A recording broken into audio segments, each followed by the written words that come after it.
It's time to feel what you've been bottling up. Life in rural America isn't easy. The long hours, the constant pressures, the demands of the land, livestock, and family, it all takes a toll. We're tough and we've got grit, but somewhere along the way, toughness started meaning bottling up emotions and powering through. But here's the truth. That strategy, it's not working and it's poisoning us. Maybe you've noticed and maybe you haven't, but the numbers don't lie. We're breaking down and it's showing up in our bodies, our relationships, and in the rising suicide rates in agriculture. You don't have to carry any of it alone. There's another way. If you're ready to stop being weighed down and start moving forward, my one-on-one good movement guidance is now open. Visit the link in the show notes to learn more and see if one-on-one guidance could be for you.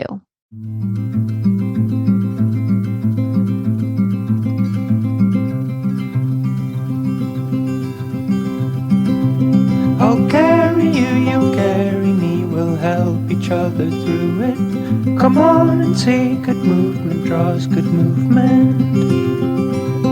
Welcome to Good Movement Draws Good Movement, the podcast where farmers, ranchers, and rural folks can grow relationally through awareness, understanding, and effective communication. Hey, it's T. I'm your host, and I, along with my guests, will be covering topics related to drawing good movement. Things like self and social awareness, brain science, positive psychology, extending grace, and so much more.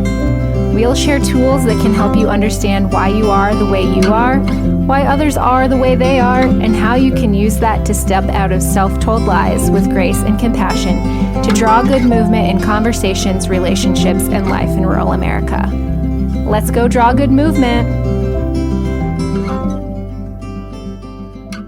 Welcome back to the Good Movement Draws Good Movement podcast. We have got Tom back with us this week. And we're going to be talking about that time we got in a fight working with cattle right after I posted a reel on social media about how working cattle with your spouse doesn't have to end in a fight.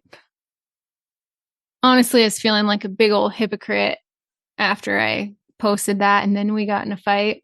Like I talk about and teach how to work together and not fight. And I can't even work with my own spouse without fighting.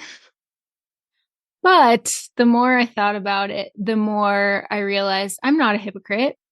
That is the exception for us, not the rule when we work together.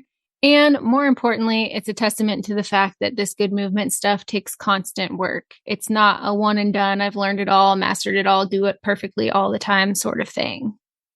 So let's set the stage for the listeners as to what started the fight. Good, because they're going to be as surprised as I am. He doesn't remember fights very well. He doesn't remember anything very well. No, I'm a 1. It's just blame a 1.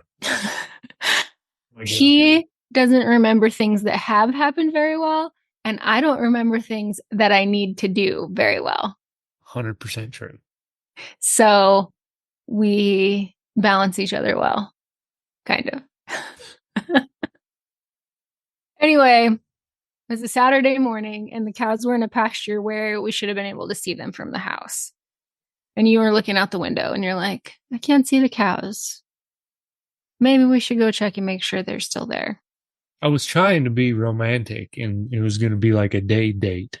Yeah, and it was going to be like leisurely. Yeah. It was going to be so leisurely that we decided to take 8 of 9 stock dogs with us. In hindsight, Wonderful idea. that was a poor decision. A poor decision. Because when we got there, what did we find? But the cows out. Yes. And I wasn't mad, for the record, which is new. Nobody was mad. We were taking the cows nice and slow, getting them all gathered up. It didn't really hit the fan till we got to the gate. And in this particular setup, there's a gate that we needed them to go through back into the correct pasture. And there's a corner. And the corner is made by another gate that goes onto the meadow. And that gate happened to be a single wire electric gate. It was hot. No, it was not. Yes. No, it wasn't. That was part of our problem that day. It wasn't hot. Even if it was hot, the dogs were applying way too much pressure for that spot. Oh, we had a lot of puppies. Lots of puppies. There was lots of energy. There was a lot of energy. Too much energy. So, needless to say, some of them got onto the meadow, which then the rest of them that ended up in the correct pasture wanted to be on the meadow. Yes. And this is where things got heated because 8 of 9 dogs that were with us were still out and they were bringing cattle not the right way. I mean, they were bringing cattle to us, but we didn't need them to be bringing the cattle that were in the correct pasture to us. And that's what they were doing. So there's another gate down along the fence where we could have brought the meadow cows down and in. But because the cows that were in the right pasture wanted to be on the meadow and the dogs were pushing them that way, it was not a good situation. Tom jumps out. He tries to hold the cows at the gate while I bring the stuff on the meadow, but the dogs are still, air quote, helping us. Everything was going really fast and just too fast for me. But I didn't say, hey, why don't we slow down? Why don't we load some dogs up? Why don't we think about this a little bit? And then the fight ensued because we discovered that the fence wasn't hot. So while we're going along the fence, Tom is frustrated with me because I had said, hey, why didn't we slow down? And then he made me get in the driver's seat of the Pioneer and go around the fence, but I wasn't going around fast enough. So he put his foot on the gas pedal, which made me mad because I wanted to slow down, even though we're just going around fence. And then what happened? I got out. He got out and he walked home from the pasture. And the whole time, I'm like, he's walking along the fence and I'm driving along it because we're trying to figure out where the short's at. And I'm talking to him and trying to like work through our disagreement here. And he's not having any of it. So he starts walking farther away from me. We can laugh about it now, but it was not a laughing matter that day. No, we need to get the fence hot. You got 350 cows on one side and 350 cows on the other side. And the 350 on the meadow are happy and content, and they're in the wrong damn place. So they all want on the meadow. Well, I don't care how tough you think you are. You're not going to hold them. No, but that single wire held them even not hot for a little while. Anyway, he starts walking farther away from me because he doesn't want to talk to me. But I just keep right along going with him, which at this point, I had already made my decision to take daily walks and I really wanted to be the one walking, but I knew if I traded in places, he would just leave. Yeah, fence wasn't hot. What? Stop yawning and talking. Sorry. We're recording this at bedtime, so bear with us. We get back and we figure out that the short in the fence is like pretty close to where the fencer is at the barn. Thanks very much, dear, for jumping it and wrecking it. But anyway, we got the fence mended and we talked things through and we actually repaired really well. And that is part of what I want to talk about because I think a lot of times, like I said, it's not like a one and done deal. You're still going to have bad days and you're still going to argue. But what's important is how you repair. Do you just shove it down and don't talk about it? Or do you actually work through it? And I think we did a really good job of working through it that day. Yeah, I don't remember. When we finally settled down, when we fixed that gate where the short was that the deer jumped over. Yep. I said when we were at the gate and you were trying to hold the cows on that were in the right pasture and I was trying to bring the cows off the meadow, I said everything in my body was screaming to slow down. And in that case, slowing down or stopping is not going to hurt a darn thing because the cows are already out. Some of the cows are already out. And you said, why don't you say that?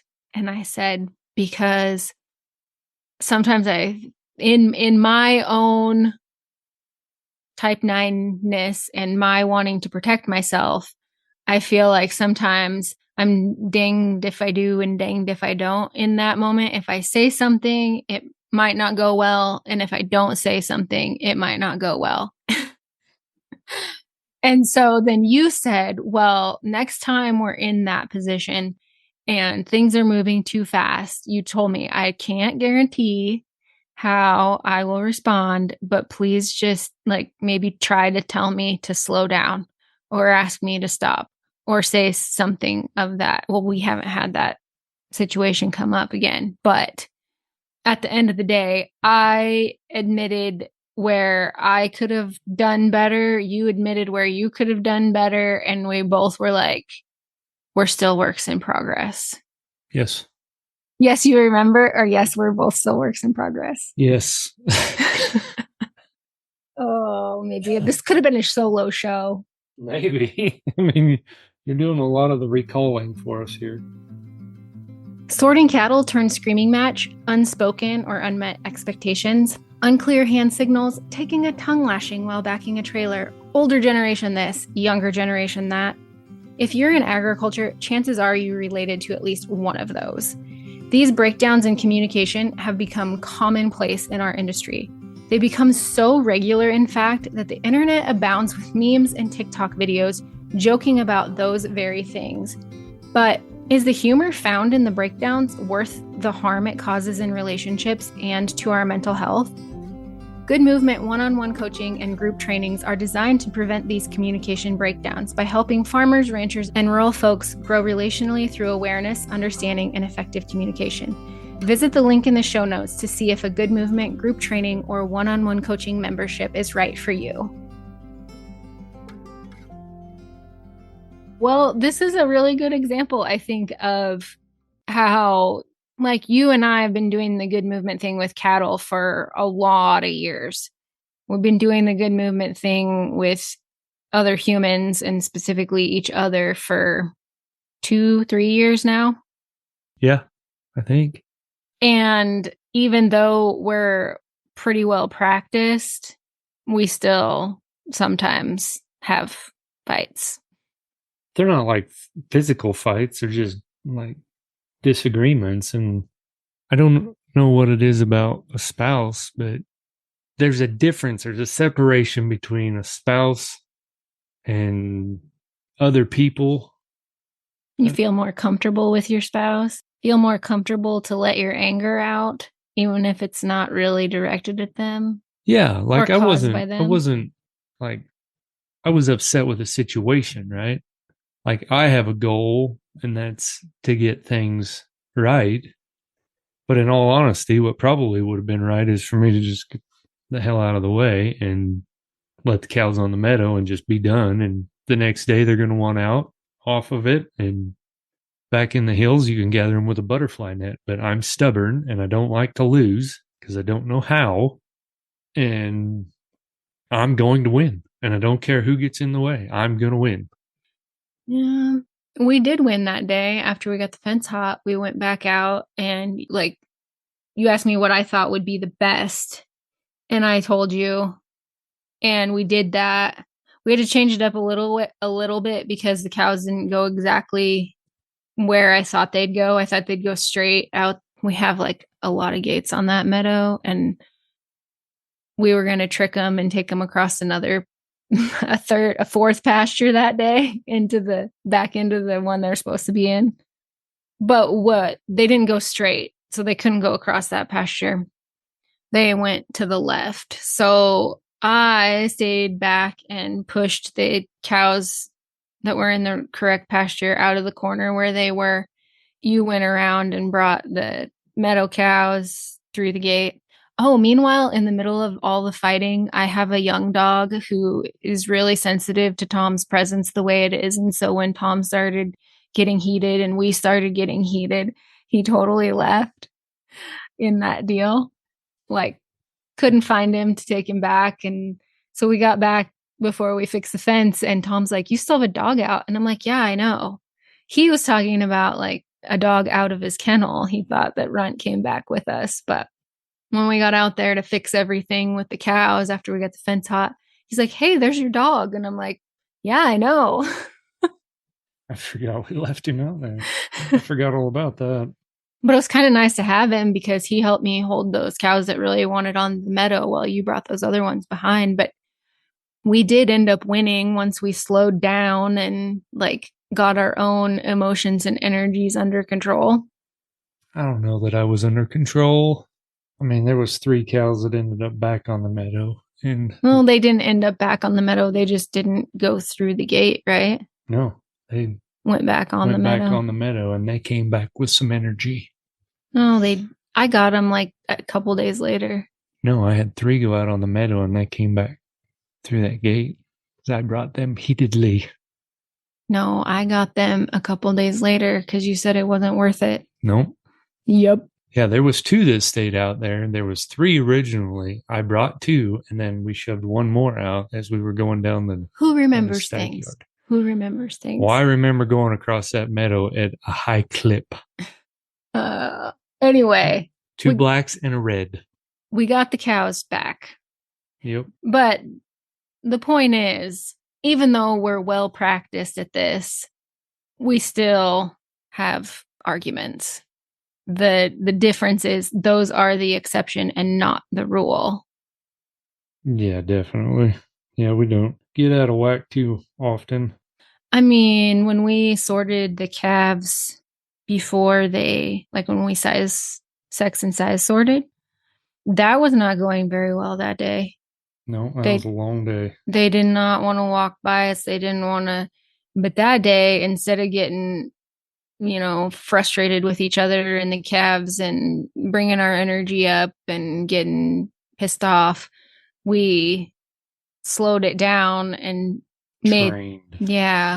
We trained the calves to walk by us, which just essentially means having them walk by us in the alley. Would we do 3 times before we went to sort? Every bunch. But like I talked about in the episode last week, slow is smooth and smooth is fast. And in that case, it really was. Like we took it slow to get the calves to walk by us. They sorted so much better. It was way faster than if we had tried to go about it without slowing down. No, and I mean, you set them up for success that way. Because I mean, that they remember that. I don't care who you are. They know how it's going to go when they get to the pens. And you set the cattle up for success, and you set you and your partner up for success too. Well, I mean, we sex sorted that day, then we worked them, and then we resorted for size after that. So we're the first person or first people that have any encounter with them. And so what do you think that does to the guy that's in the box? Or what do you think that does to the guy that's in the alleyway or the guy's giving shoots? I mean, if they're jumping on you and trying to kick you in the box or whatever, that's no fun. And that makes for a longer day for everybody rather than just slowing down, cutting back, and it's also getting it done. It's also more opportunity for the other humans involved to get frustrated. Yeah, I mean, we sorted damn near 1,300 that day and then resized them. I mean, that doesn't just happen in a heartbeat. It's a long day, and it can be longer if you want to be pissed off all day. I know I have been. And it sucks. I mean, it's no way. It's not even a joke. It's just a fact. It's a fact. And then your crew's pissed off all day, and then they think you're pissed off at them, and it has nothing to do with them. It's the situation. And if you can't control that, it just sucks. And it sucks for people to be around you. But slow is smooth and smooth is fast. Yeah, absolutely. Even though sometimes you don't like to go slow. I don't like, I like movement. I like forward movement. I like dogs that are up, ready to go. I like people that are ready to be in position. But that's another difference between you and I that I think sometimes balances us well, is that your action first and I'm thinking first. And so, like, your action first so we can get started the way that you want to go or that you think is the right way to go or you feel is the right way to go. And then if it's not working out, I'm coming up second with an idea we can try, a different idea we can try. Right. And you're getting better about voicing that opinion. I know, but it's hard. Well, a lot of times they're not terrible ideas and most of them work. I know. Well, before we had much practice with this and we were arguing, let's say, more than what we do now, you would say, like, we'd be moving cattle or something, and you would be wondering / frustrated with where I was and what I was doing there. And you would come over and you'd talk to me about it. And I think a couple of times I might have said, when I'm by myself, I can get these cows moved just fine. And that was when we probably started your horse string, your dog string. You'd have your stuff, I have my stuff. And But now, I mean, it's been a long time since I've wondered what the crap you're doing when we're moving cows. Maybe you finally learned. Please. How to do it right. Anyway, the moral of this whole story is that even when you have a firm grasp of good movement and how to draw it, you're still going to have bad days. Days when you get heated and argue. But those days really can be the exception and not the rule. And even though I wasn't super proud of our fight and how that all went down, I am really proud of us for being able to repair as well and as rapidly as we did. And I think the repair is far more important than the little slip up. And it's kind of like our daughter Tinley says, practice makes confidence. So you just keep practicing your good movement and then you get confident about it. Or you practice repairing and then you get confident about it. Yeah, someday you'll be as good as me. What's that Dale Brisby thing? If everybody around here knew as much as I did about cattle, this would go better. The funny thing is that you think that. I don't think that. I don't think that at all. Okay. I'm probably one of the least skilled people around. Oh, please. He's like a cow whisperer. Don't let him fool you.